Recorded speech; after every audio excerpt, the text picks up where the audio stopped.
Warahmatullahi wabarakatuh.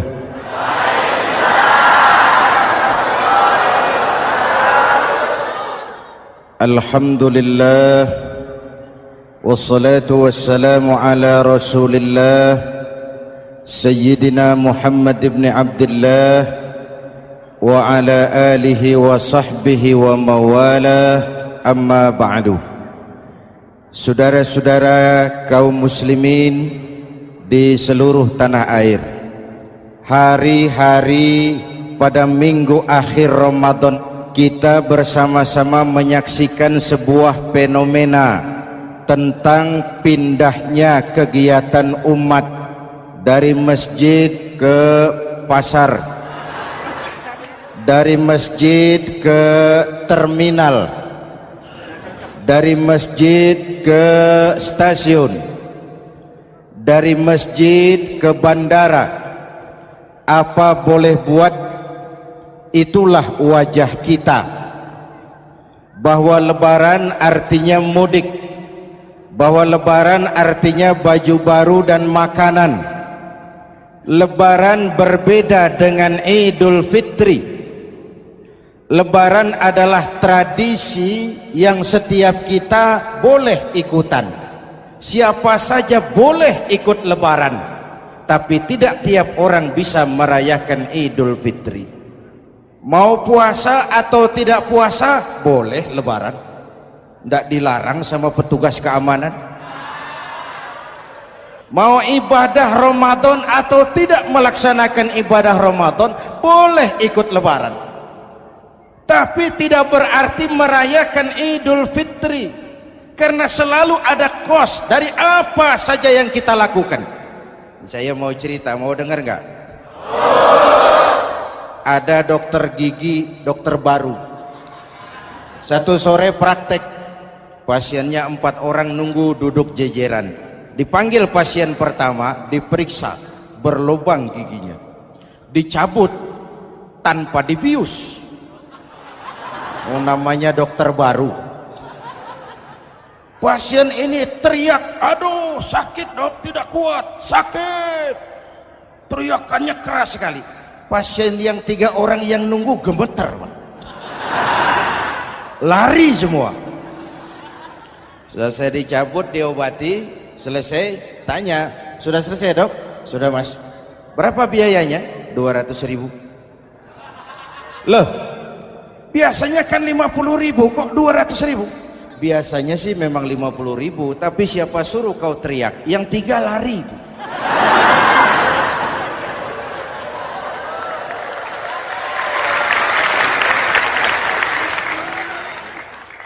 Cerita pendek ini ingin berpesan kepada kita, selalu ada ongkos yang harus kita bayar dari apa saja yang kita lakukan. Mau ibadah atau tidak, mau jadi orang baik-baik atau jadi bajingan paling tengik,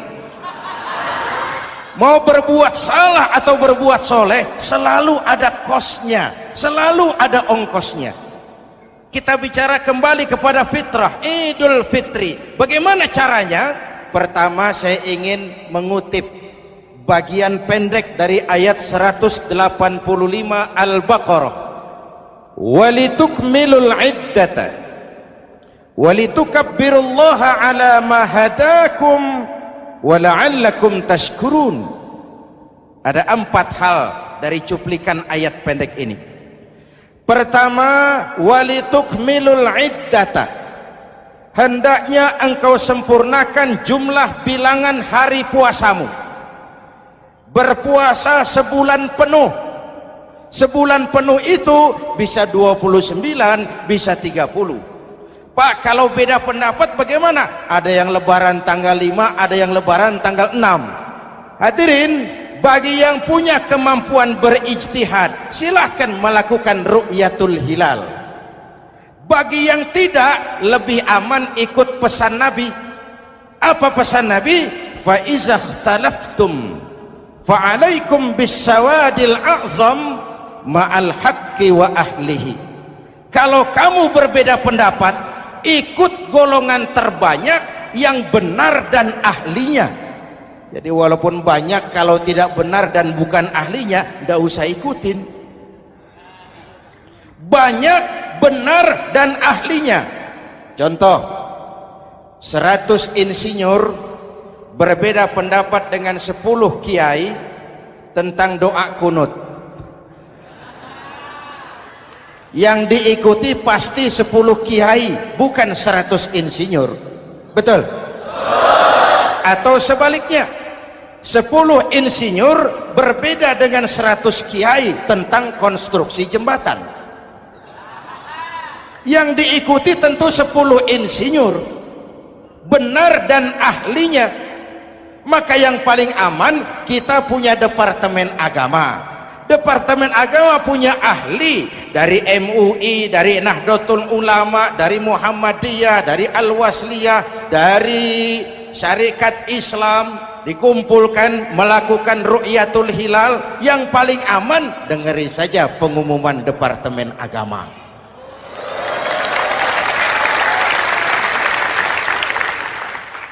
Tapi tetap menghormati mereka yang meyakini 1 Syawal jatuh pada tanggal 5. Beda boleh, marah jangan. Jelas? Saudara boleh suka tempe, tapi jangan menghina orang yang tidak suka tempe. Saudara boleh senang tahu, tapi jangan ngenyek karo wong yang senang tahu. Hadirin yang saya hormati, walitukmilul iddata, kalau mau kembali kepada fitrah, sempurnakan jumlah bilangan hari puasamu. Makna sempurnakan di sini 2, sempurnakan 1 bulan penuh dan sempurnakan semangat puasamu. Walaupun Ramadan berakhir, puasa jangan selesai. Kenapa? Tangan kita masih tetap terus puasa dari mengambil yang bukan milik kita. Lidah kita walaupun Ramadan sudah selesai tetap berpuasa dari memfitnah dan menggunjing orang lain. Kaki kita walaupun Ramadan sudah selesai tetap puasa dari berjalan ke tempat yang tidak baik. Perut kita tetap berpuasa dari kemasukan barang-barang yang haram. Sempurnakan semangat puasamu. Sikap disiplin, sikap jujur, merasakan kehadiran Allah dekat dalam hidup. Nih contoh ringan, tadi waktu asar dan zuhur saudara sholat apa tidak? Sholat. Waktu sebelum sholat kan berwudu, ketika berwudu kan berkemur. Umpama waktu berkemur itu saudara korupsi, sedikit saja airnya saudara minum, saya yakin jangankan petugas keamanan, teman wudhu sebelah pun tidak akan tahu kalau waktu berkemur saudara korupsi. Kalau selesai Ramadan ini diterjemahkan, insya Allah negara kita bersih, berkurang korupsinya. Hadirin yang saya cintai, saya kembali kepada pesan Al-Baqarah 185 tadi. Walitukmilul iddata, sempurnakan jumlah bilangan hari puasamu. Puasa sebulan penuh dan kemudian lanjutkan semangat Ramadan. Disiplin, merasakan diri di bawah pengawasan Allah. Sekarang ini Allah ditekan. Kita iman dalam ucapan tapi sekuler dalam perbuatan. Tuhan cuma ada di masjid, di kantor Tuhan hilang, maka korupsi merajalela. Tuhan cuma ada di masjid, di pasar Tuhan hilang, maka timbangan tetap curang. Iman dalam ucapan tapi sekuler dalam perbuatan. Kalau jiwa dan semangat Ramadan kita bisa terapkan, insya Allah korupsi akan berkurang. Sekarang kan kita prihatin, yang tadinya teriak-teriak wong cilik malah ribut rumah mewah. Yang tadinya teriak-teriak rakyat kecil, sekarang malah ribut soal villa 5 miliar. Ini kan menyedihkan, memilukan dan memalukan. Tidak punya sense of crisis. Nah, saya juga nggak tahu apa itu. Udah dengerin aja, kenapa sih? Usil bener. Padahal ekonomi kita masih terpuruk, lapangan kerja sulit, jumlah pengangguran rata-rata 2 juta orang per tahun, lapangan kerja baru sulit terbuka karena investor jangankan yang dari luar mau masuk, yang di dalam siap-siap keluar. Terakhir kita dengar Sony, pabrik elektronik besar, mau cabut lagi, pindah invest ke Taiwan, menyusul pabrik silet yang di Ciputat itu. Ketika ditanya apa investasi di Cina lebih murah, tidak, dia bilang lebih mahal, cuma lebih pasti. Di Indonesia murah, cuma mejanya kebanyakan, biaya siluman, namanya siluman gak karu-karuan, keluar uang banyak, urusan tidak pasti, capek. Disahkan undang-undang penyiaran yang justru ditolak oleh masyarakat penyiar sendiri. Industri penyiaran bakal kolaps karena sekarang ini boro-boro mereka industri televisi mau break even point, mau pulang modal, dengan ke depan bisa bangkrut. Akibatnya bisa kita pastikan, jumlah pengangguran makin bertambah. Hadirin yang saya hormati, kita memang setuju jangan terlalu mengadopsi siaran-siaran televisi dari luar, kita harus punya filter. Tapi pada sisi yang sama kita juga harus memperhatikan lapangan kerja buat rakyat kita ini. Walitukmilul iddata, sempurnakan jumlah bilangan hari puasamu. Kalau jumlah hari puasa sudah sempurna, tuntunan yang kedua dari Al-Quran, walitukabbirullah, hendaknya engkau agungkan nama Tuhanmu. Takbiran, takbiran itu bisa sendiri, bisa berjamaah, bisa di rumah, bisa di masjid, bisa di surau, bisa dengan pawai keliling, asal dilaksanakan dengan tertib dan tidak mengganggu lalu lintas umum. Prakteknya yang terjadi, pawai keliling itu mengganggu ketertiban umum, perang petasan, mengganggu lalu lintas, terjadi macam ada yang takbiran bawa bendera partai. Innalillahi wa inna ilaihi rajiun. Ini takbir politik. Hadirin yang saya hormati, kalimat takbir dalam kondisi kita, saya ingatkan kepada satu ungkapan Bung Tomo. Bung Tomo, pelaku sejarah, tokoh 10 November yang dikenal sebagai Hari Pahlawan, dalam satu pidatonya saya ingat pernah berkata, andai kata tidak ada kalimat takbir, ini ungkapan Bung Tomo, andai kata tidak ada kalimat takbir, saya tidak tahu dengan apa saya harus menggerakkan putra-putra terbaik bangsa untuk bangkit berjuang melawan penjajah.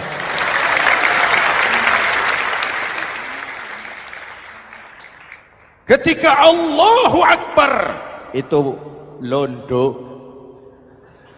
kelihatannya kecil, meriam nggak meleduk. Dahulu orang-orang tua kita cuma ada 2 kata, merdeka atau mati. Tidak berpikir nanti kalau menang dan merdeka saya jadi wali kota di mana.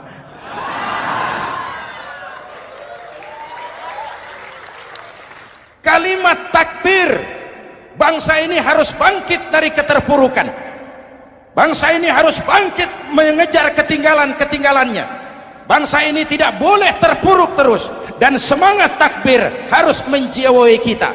Tidak ada capek dalam perjuangan, tidak ada puas dalam upaya. Keberhasilan cuma pengantar ke arah keberhasilan yang lebih baik lagi. Walitukabbirullah, hendaknya engkau agungkan nama Tuhanmu. Nama Allah menjadi motivasi besar dalam kehidupan kita. Ini pesan Quran Al-Baqarah 185. Pesan kedua, setelah sempurnakan jumlah bilangan hari puasamu, agungkan nama Tuhanmu. Takbiran. Kalimat takbir sendiri kalau kita lihat pada kalimatnya ada kata la ilaha illallah wahdah sadaqa wa'dah wa nasara 'abdah wa a'azza jundah wa hazamal ahzaba wahdah. Tidak ada Tuhan selain Allah, esa, tidak beranak, tidak diperanakan, wahdah, tidak bisa diumpamakan dengan apapun. Sadaqa wa'dah, Allah yang maha menepati janjinya. Wa nasara 'abdah, Allah yang maha menolong hambanya. Kalau bukan kebesaran Allah, berat berjuang Ramadan ini melawan musuh yang tidak nyata. Puasa itu kalau olahraga golep. Benar Pak, kalau tinju lawannya kelihatan. Betul. Sepak bola musuh kelihatan, bulu tangkis kelihatan, golf siapa musuhnya? Itulah puasa, menghadapi musuh yang tidak kelihatan. Itu lebih berat daripada perjuangan mengangkat senjata, lebih berat daripada berjuang mengorbankan harta. Tapi kalau di bulan Ramadan saja Rasulullah menang dalam perang Badar, itu harus jadi sumber motivasi. Dengan kalimat takbir, dengan keagungan Allah, bangsa Indonesia harus bangkit dari keterpurukan. Ibu bapak hadirin yang saya hormati, jadi bukan akhir Ramadan lalu sibuk beli baju. Boleh, tapi bukan itu yang utama. Laisal id bilibasin jadid walakinnal id bita'atin yazid. Idul Fitri bukan pakaian baru. Idul Fitri adalah ketaatan yang meningkat, yang telah ditempa, digojlok, digembleng oleh Ramadan. Jadi kalau Ramadan rajin baca Quran, lalu selesai Ramadan sayonara Quran, latihan tidak berhasil. Ramadan rajin ke masjid, selesai Ramadan selesailah ke masjid. Awal Ramadan full house sampai ke halaman, akhir Ramadan cuma imam berdua tikar. Masjid kembali senyap, padahal masjid adalah pusat kegiatan umat. Saudara lihat dari sejarah, ketika hijrah ke Madinah, Rasul singgah di Kuba. Apa yang beliau lakukan? Membangun masjid. Ketika sampai di Madinah, kesibukan pertama beliau apa? Mencari rumah dinas? Bukan. Kesibukan pertama beliau mencari lokasi di mana membangun masjid. Isra dan Mi'raj, perjalanan besar dimulai dari masjid ke masjid. Ini indikasi masjid memang merupakan pusat kegiatan umat. Umat Islam dengan masjid seperti ikan dengan air, tidak boleh pisah. Ada ikan yang tidak betah di air? Ada. Ikan mau modar. Kalau umat sudah mulai menjauhi masjid, jiwanya yang akan mati. Kalau jiwanya mati, jasadnya masih hidup, itu namanya bangkai berjalan.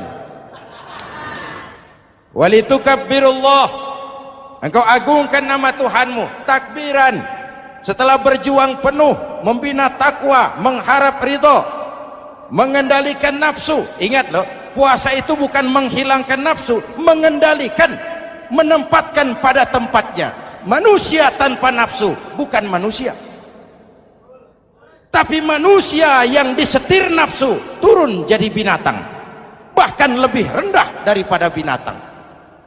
Puasa ini menempatkan nafsu di tempatnya. Hai laki-laki, kamu nafsu sama perempuan? Betul Pak. Perempuan suka laki-laki? Betul Pak. Boleh lewat sini, lewat pintu yang disebut nikah. Ini nafsu disalurkan lewat pintu yang disebut nikah. Jangan seperti ayam kawin tiap malam, nikah tidak mau.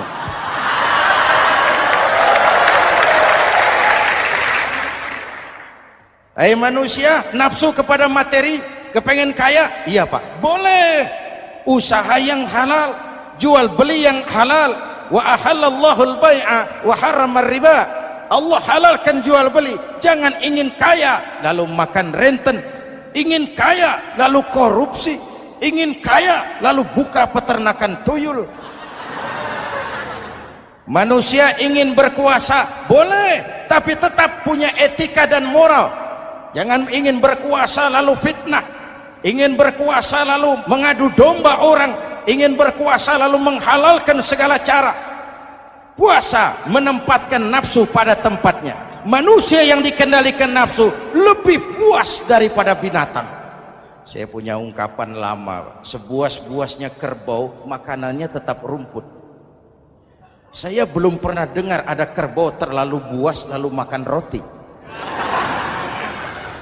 Betul?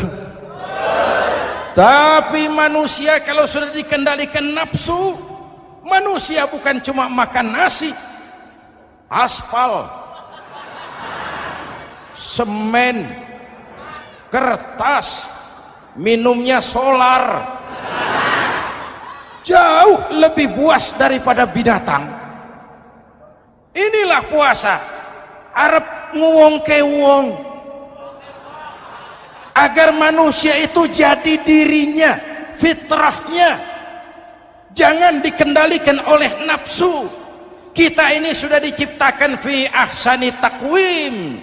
Masya Allah. Hadirin, yang ketiga pesan Al-Baqarah 185 tadi, setelah sempurna jumlah bilangan hari puasa, lalu mengumandangkan takbir, membayar zakat fitrah.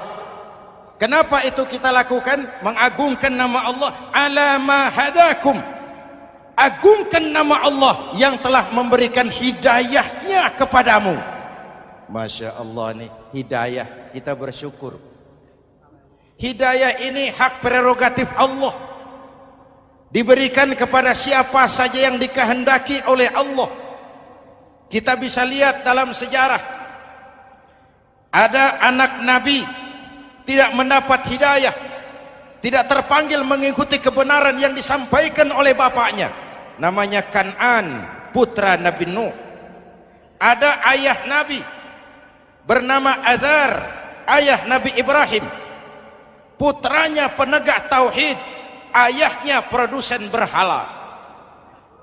Ada istri Nabi, istrinya Nabi Lut, tidak mendapat hidayah, tidak terpanggil mengikuti kebenaran. Lalu Abu Jahal, Abu Lahab, paman Nabi, melihat Nabi, menyaksikan mukjizat, mendengar wahyu, melihat tutur kata Nabi, hidayah tidak datang kepada dia, maka mereka tidak terpanggil mengikuti kebenaran. Kita alhamdulillah keponakan Nabi saja bukan, mendapat yang namanya hidayah ini harus kita pelihara, kita jaga baik-baik, karena ini merupakan hak prerogatif Allah. Yahdi man yasha, diberikan kepada siapa saja yang dikehendakinya. Hadirin, sembari kita mengambil pelajaran tentang Kan'an yang tidak dapat, putra Nabi Nuh. Ini saya ngambil bagian cerita sejarah, masih mau dengar? Nabi Nuh diberi umur 950 tahun, berdakwah sepanjang hidup. 800 tahun beliau dakwah, dapat pengikut tidak lebih 80 orang, rata-rata 10 tahun satu. Yang dihadapi ini umat yang kurang ajar, bandel, bajingan, tengik.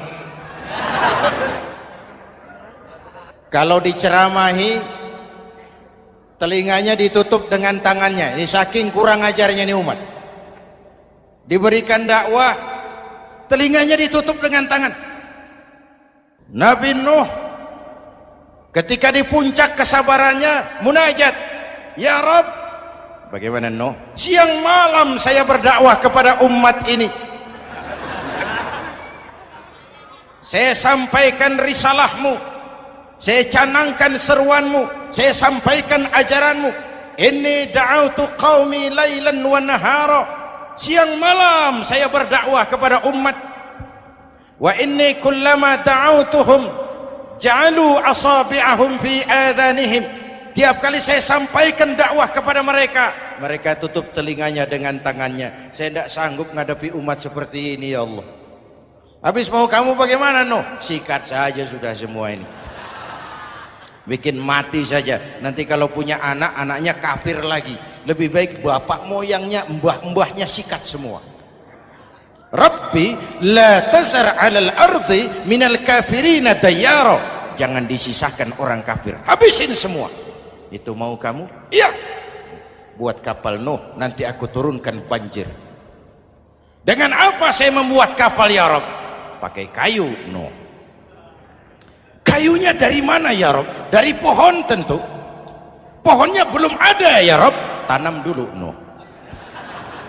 Membuat kapal kayunya nanam pohon dulu.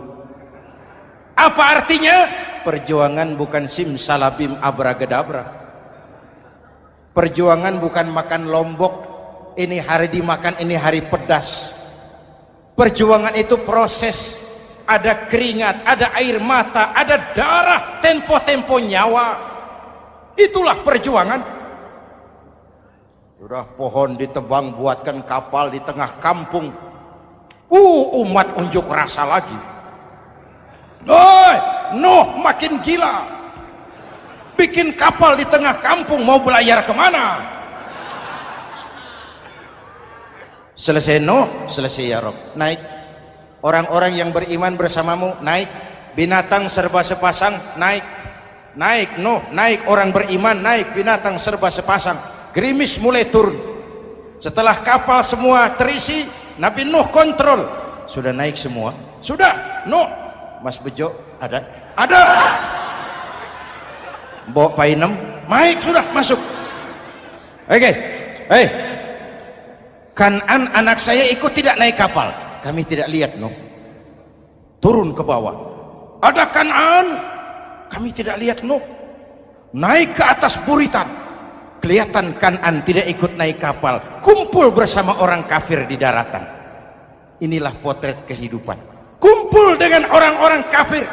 Berapa banyak anak-anak kita tidak mau ikut orang tuanya ke masjid. Kumpul dengan orang-orang kafir di tempat maksiat. Nuh karena sayang kepada anak, dari atas kapal memanggil, ya bunayyarkam ma'ana. Ya, ini bahasa orang manggil Pak. Kanan kesini nak, naik kapal sama papi. Ini terjemahan bebas. Jawab Kanan di bawah, tidak mau Pak, saya di sini saja. Jangan nak, Allah sedang murka, akan turun banjir. Kalau datang banjir Bapak, sa'awi ila jabalin ya'simuni minal ma'. Saya akan naik ke gunung tinggi yang bisa menyelamatkan saya dari banjir. Kanan naik ke gunung tinggi, gunung pun tenggelam dihantam banjir.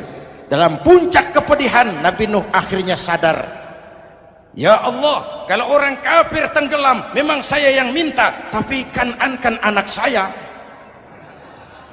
Nuh, anggap Kanan bukan anakmu. Wa innahu amalun ghairu salih. Nuh sadar, akhirnya bilang, ana urid wa anta turid wallahu fa'alun lima yurid. Aku punya kemauan, kau Kanan punya kemauan, Allah juga punya kemauan. Kemauan Allah lah yang akhirnya jadi kenyataan. Nek sekarang juga kita ngadepi musim banjir. Bukan banjir air saja, banjir peradaban-peradaban yang masuk ke negeri kita. Banjir maksiat, banjir munkarot. Kalau kita sudah ke masjid, kita sudah naik kapal, tolong kontrol anak-anak kita. Tolong kontrol tetangga kita. Ayo naik kapal, banjir.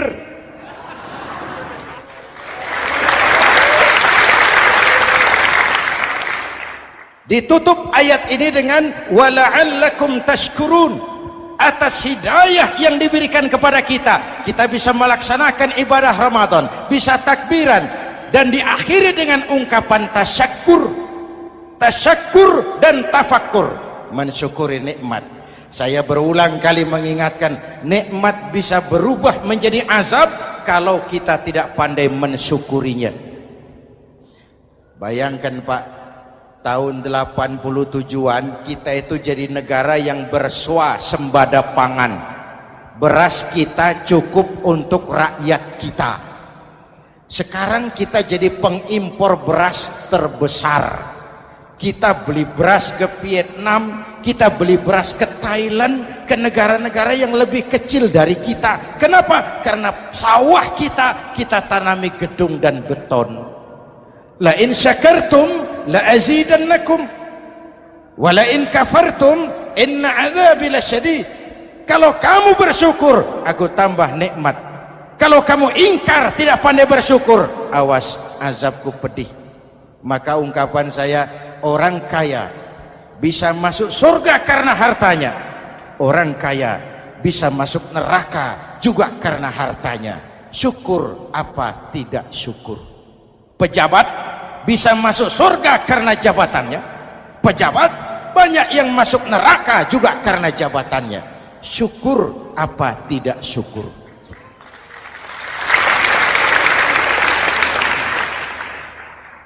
Orang alim, kiai bisa masuk surga karena ilmunya. Orang alim pun bisa masuk neraka lebih dulu dari penyembah berhala juga karena ilmunya. Syukur apa tidak syukur? Kasih jabatan sebagai pemimpin lalu menyadari sayyidul qaumi khadimuhum. Pemimpin suatu umat adalah pelayan bagi umat itu. Pelayan harus melayani, bukan minta dilayani. Selama ini kita memandang jabatan itu jalan pintas menuju kaya. Jabatan itu artinya kekuasaan dan fasilitas. Maka yang lahir rampok-rampok baru.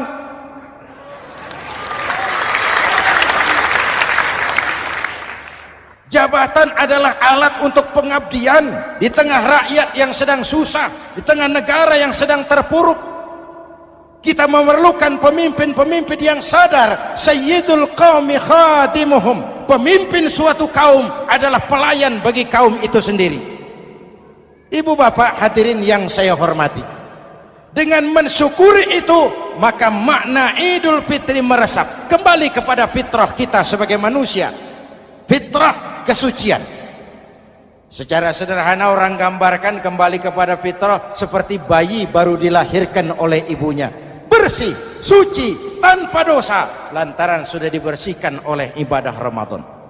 Tapi para ulama khalaf ada yang mengartikan fitrah itu kecenderungan kepada kebajikan, kecenderungan kepada kebaikan. Itu juga fitrah. Kembali kepada fitrah manusia, kecenderungan untuk berbuat baik. Kita lahir bayi tidak punya dosa, betul? Tidak ada dosa warisan dalam Islam. Kalau harta warisan ada, dosa warisan tidak. Karena itu dalam Islam juga tidak ada penebusan dosa. Kalau dosa bisa ditebus dengan uang, tentu Menteri Keuangan nomor 1 masuk surga.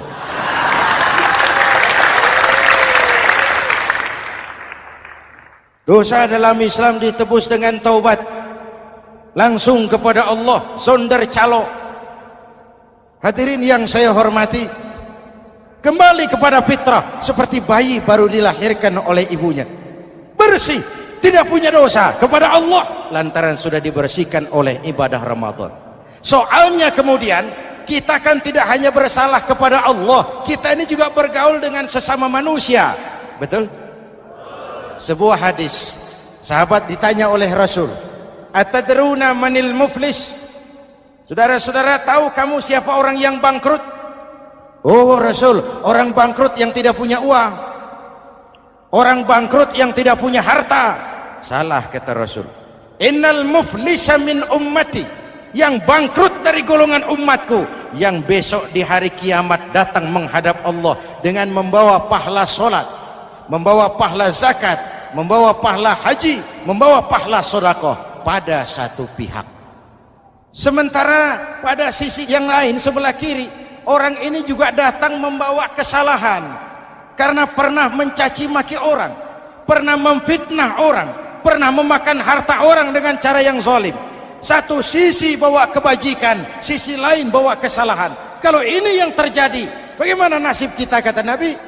Tuhan, ini pahala solat saya, ini solat yang wajib, ini yang sunnah, rawatibnya, nawafilnya. Datang orang, sebentar Tuhan, apa? Dia memang rajin solat, tapi saya pernah dicaci maki, hancur nama saya, remuk hati saya. Di dunia saya tidak bisa membalas karena dia lebih berkuasa. Sekarang saya menuntut keadilan. Betul? Iya Tuhan. Sini pahala solatmu, kasih orang yang kau caci maki. Tuhan, ini pahala puasa saya, yang wajib Ramadannya, sunnah 6 hari Syawalnya, Senin Kemisnya. Ini Tuhan. Datang lagi, sebentar Tuhan. Kenapa? Dia memang rajin puasa, tapi saya pernah difitnah tanpa benar, dicorengkan arang ke dahi, hancur nama saya karenanya. Saya menuntut keadilan karena di dunia waktu itu cuma banyak pengadilan, tapi tidak ada keadilan. Benar? Benar. Ini pahala solatmu, kasih orang yang kau fitnah. Tuhan, ini pahala zakat saya. Datang lagi, Tuhan, dia memang suka zakat, tapi korupsinya lebih besar dari zakatnya. Nuntut keadilan. Sini pahala zakatmu kasih. Kalau habis pahala kebaikan, orang yang menuntut masih banyak, diambillah dosa orang yang kita sakiti, diberikan kepada kita. Pahala dipreteli, dosa diberikan. Apa enggak bangkrut? Ibarat orang dagang, modal habis, tagihan hutang datang terus. Kenapa? Orang ini cuma baik hubungannya kepada Allah, tapi tidak baik hubungannya dengan sesama manusia. Karena itu, dalam konteks dengan fitrah, manusia makhluk yang fitrah. Apa fitrah itu? Pertama, manusia makhluk yang bertuhan. Itu fitrah. Mengingkari Tuhan, mengingkari fitrah. Yang kedua, manusia makhluk sosial, zon politikan. Itu fitrah. Kita tidak bisa hidup sendiri. Betapa dan siapapun kita memerlukan yang lain. Maka nuansa Ramadan intinya adalah silaturahmi.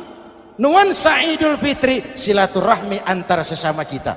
Ada baiknya saya ingatkan lagi sebuah hadis. Masih mau dengar?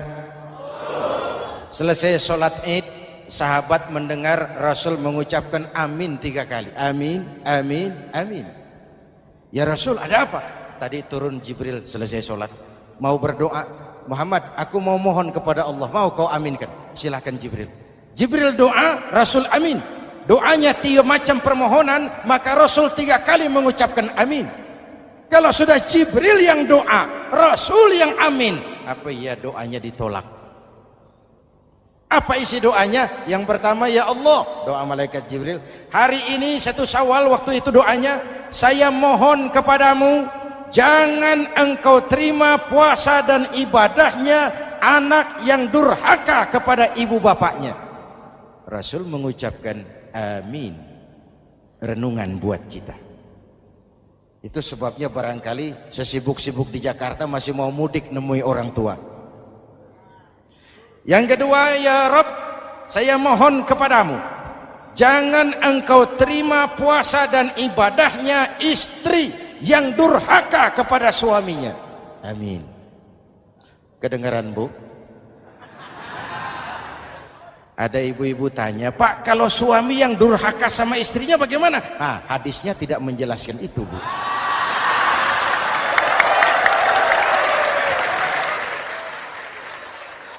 Lo menang sendiri. Yang jelas suami itu presiden rumah tangga, dimintakan tanggung jawab tentang istrinya. Nek istri swargo manut neraka kadut. Ketika pulang Isra Mi'raj saja Rasul bercerita, aku diperlihatkan neraka. Neraka ya Rasul? Iya. Lalu aku lihat isinya kok kebanyakan perempuan. Perempuan. Laki bagaimana? Laki juga tidak sedikit. Cuma kebanyakan perempuan. Ya Rasul, apa mereka tidak sholat? Sholat. Apa mereka tidak ngaji? Oh, rajin mereka sama suaminya. Kenapa banyak mereka di sana? Rasul senyum dan menjawab, hunna yakfurnal asir. Umumnya perempuan kurang bisa terima kasih sama suaminya.